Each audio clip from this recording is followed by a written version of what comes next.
बच्चों के लिए जदीद तालीम पर मबनी कोर्सेज और कैम्ब्रिज वर्कशीट्स तैयार करने का आगाज़ किस तरह से किया? क्या मोटिव था, क्या आपका पर्पस था, क्या हासिल करना चाहती थी इससे?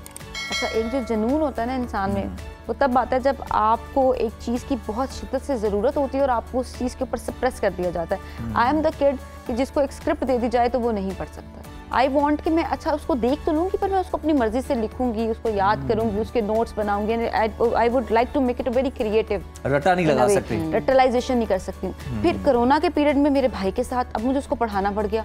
अब जब मैं उसको पढ़ाती थी तो मैं कहती थी ठीक है, पर प्रैक्टिस अब कहाँ से करवाऊँ इसको? कहीं से तो प्रैक्टिकल थ्योरी तो पढ़ा रही हूँ, लेकिन इसकी प्रैक्टिस कहाँ पे करवाऊँ? तो फिर देखते देखते मुझे ये चीज़ एक एजुकेशन की बहुत समझ आई कि हमारे बच्चे जो इतना लैक करते हैं, जब आप उनसे सवाल पूछेंगे कि क्यों नहीं आया, तो वो कहते हैं कि प्रैक्टिस ही नहीं की थी ना, आता ही नहीं था, समझ ही नहीं आया था, आता होता तो लिख आते।